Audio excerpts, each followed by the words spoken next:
am Fadhil Adahan, co-founder of Nudewear. We aspire to inspire body positivity and comfort clothing in Sri Lanka.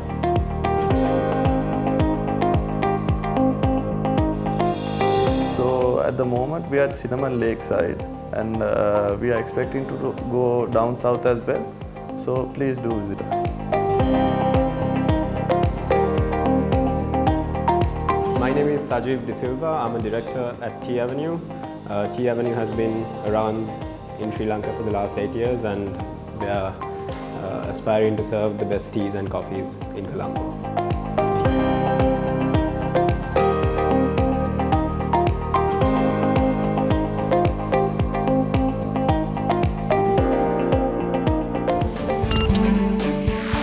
From the Cubicle. What inspired you to get into your respective line of work? So I'm doing Tea Avenue, and we've been doing this since 2014, and it came about because our family is in tea exporting, and we've actually had a history of being in the tea industry since my great-grandfather's time. So it was like an extension of that, and then this project came about to do a cafe, and then I was put in charge of leading that operation, and now it's been like 9 years. So that's where it's at, and that's how I got into it.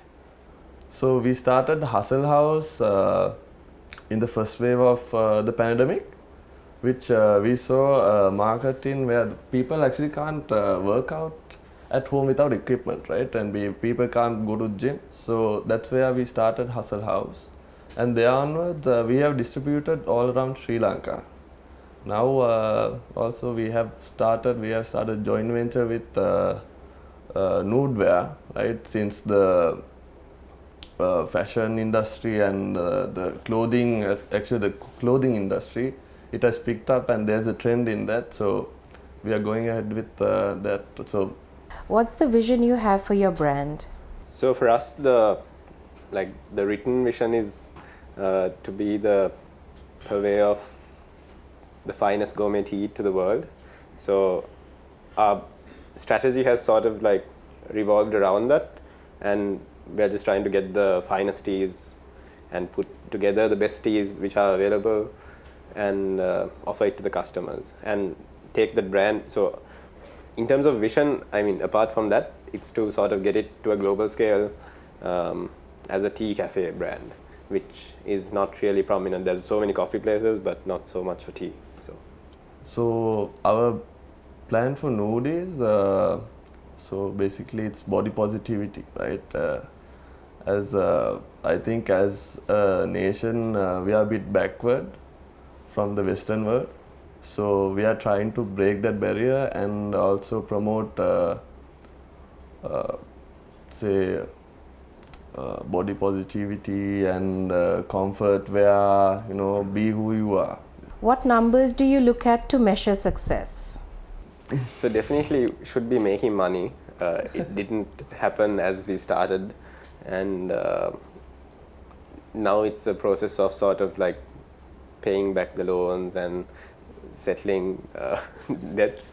But ideally, as a business, you should also care about whether it's like operationally profitable, because otherwise it's not sustainable. So you definitely, I mean, in terms of numbers, I think just making sure it's sustainable, that it can grow. For me, I don't like a stagnant business in that sense. I don't want to just stay in one place. So definitely there should be room to grow, and you should have a business model that works.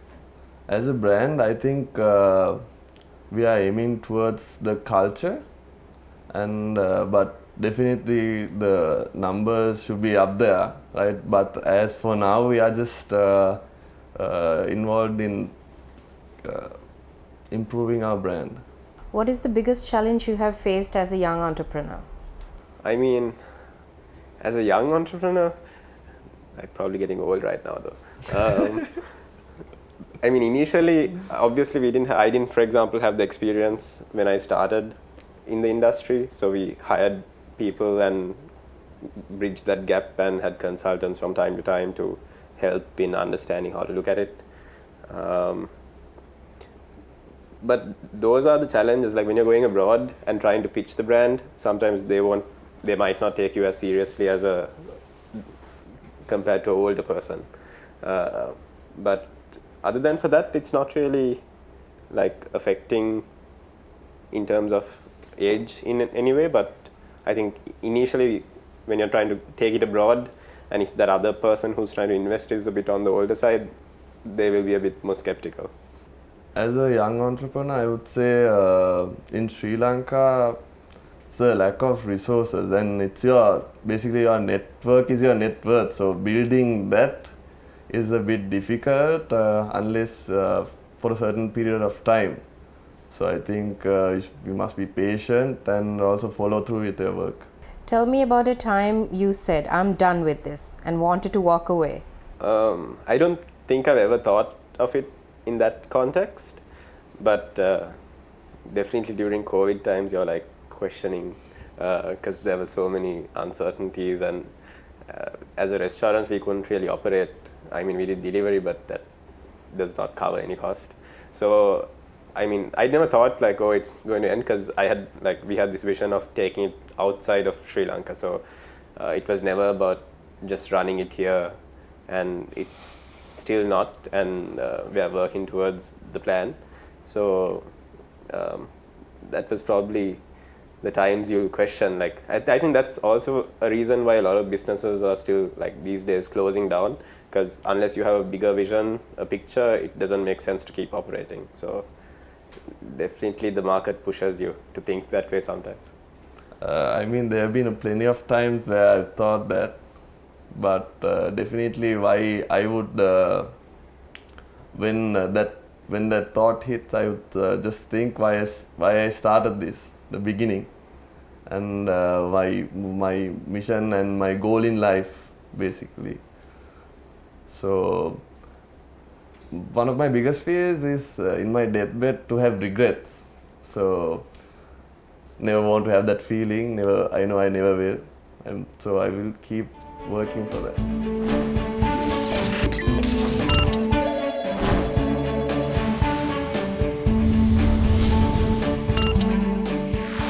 From the Cubicle.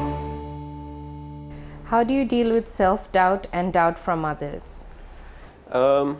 Again, I'm not really I don't have too much self-doubt in a way, not that I'm like sure of everything, but I'm like, if I have a goal, I sort of keep working towards it, even if it's a small way. And I think it comes from, like, I've had a big background in sports, and you don't really train to lose in a sense, so you had that drive to just keep going. So I've never really had too much, like, I mean, you probably occasionally think that once in a way, but most of the time you have a goal and you work towards it, and more often than not you tend to achieve it then. So Self-doubt can't really relate. Maybe because everyone is a human, you always have doubts, right? But for me personally, I always train my mind to win, even in uncomfortable situations where if someone doubts me, it's like, I'm going to do this. So I think everyone should have that mentality, to always be positive. How has your business shifted over time? I mean, for us, it took time to get the brand awareness, and I think in Sri Lanka it's not a big market. I mean, it is a big market, but it's not, in certain segments it's big and certain segments it's like limited. So for us it took quite a lot of time to just build the brand and get it to sort of where it is. So that was one of the key things in terms of changes over time, and that has helped to sort of make it more sustainable now than before. So I would say that it's been almost an year. So we are actually working on our brand awareness. So as you can see in Sri Lanka, it's now clothing scene is trending. So it's a very competitive market. So to get on top, I think we should actually, it will take us some time, say, but the goal is there, the plan is all there, the sketch is there. In a few years or so, I think we should be there. How do you know when you have a winning business idea? That's a bit hard to say. I mean, I think you just have a hunch of it might work, and then you have to sort of see whether there's a market for it. I mean, even for us, if you look back, we could have started a bit smaller maybe. If you look back and sort of see how you could have improved and kept costs low initially. But I mean, you can't really go back in time. So in terms of like business ideas, I think just understanding the market and then just seeing if there is a place for it to play there, and then making sure there's like do a test run in terms of, do people have a appeal for this product or service, and then if there is enough of a market that you can get a share of, then you can see if it's going to work and if the numbers make sense. Usually there's always someone else who's doing something similar, and you can always do your research and understand, okay, is there a market in this country for that? So I would say it's instinct. As a entrepreneur, it's always you're taking risk, basically. And when you're starting from the bottom, there's always gonna be people asking you so many things, and people questioning you and everyone around you. But I think when you see that target market or when you see that opportunity, I think you should always go for it. How do you decide if your goals are too conservative or too ambitious? You should have goals which are ambitious, but budgets which are conservative. So that's a good policy. Yeah, I agree with that 100%. What are the biggest mistakes first-time entrepreneurs can make? I mean, it's not easy to start something like, so you can sort of underestimate the like when you're starting, you have this initial hype to get it going, and then even when that goes down, you have to keep going. So I feel like you have to have that perseverance, and you have to have that consistency over time and over a long period of time to actually make it work in tough industries. I mean, if you already have a business area and you're addressing an issue and you have the market already, it will be easier to start off. But if you are waiting for the response from the market, I mean the consumers, then it can be hit or miss. So in that way, when you're starting off, like, I think having that perseverance and consistency is important. So basically, I think one of the biggest mistakes first time entrepreneur can make is just diving head on. Because without a plan, you can't execute anything. It's just, it won't work. I think, and also I think you should always walk your talk.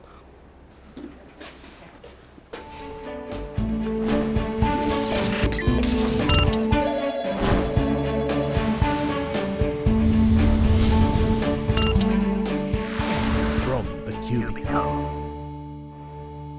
What differences do you see in each other as business personalities? More of I would say, like, I like to assign the work to my team and let them take responsibility and do it. And I feel like he is a bit more of a go-getter and somehow get it done and get it done fast. Yeah. I'm willing to be a bit patient and You get the work play done. you play the long run. Yeah. The long. Because I prefer to like delegate and let them do the job. Yeah, more of like actually, like he said, like a go-getter. So I'm very energetic, very passionate about what I do. So I just want it to be done soon. What advice would you give each other? That's a tough. I don't know. I mean, Yeah. I mean, his personality has obviously that positives of what he brings in a sense to that business. So, and and especially when you're starting off, it's good to have that go-getter sort of personality for sure, because otherwise you definitely need a team to execute. And I mean, initially, yeah, I would say like it's good to have that personality actually. I think you are more of a laid-back character and you see things clearly, which is very important. And yeah, so basically, I think that's a vital point. How do you handle stress that comes with responsibility? I mean, I feel like when you're running a business, there is like a constant level of stress anyway. So I think I've just gotten used to that, because it never really stops, right? Like you are running the business, you're not working for someone, so Everything's on you, basically. yeah, it never stops. So I think there's like just a level of stress that we're just used to. So yeah, what do you think? Well, stress, I think, stress that I would say pressure is privilege, right? So, I mean, if you are a go-getter, I think it's actually fun, right? What we do for ourselves and the names we have made for ourselves. Like, so, I think that's the juice right there. How do you balance your personal life with your career? Personal life and career, I mean, there's not much time. I mean, okay, you try to like balance it off. You don't try to just be at work. And I'm also doing sports like a full-time athlete. So Full-time. Yeah, like definitely like Number one nacho.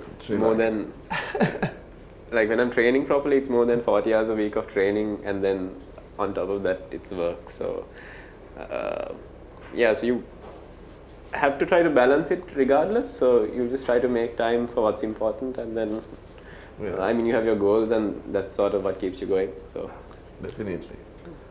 What I think is that's really like when you are an entrepreneur, that's a really hard thing to do, balancing. But I guess at the end of the day, you have to do everything. What do you think about this program? I think he has a lot of comments.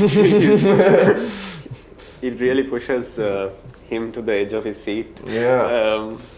God, but it was a good experience for me. Personally, I would say it was a good experience for me.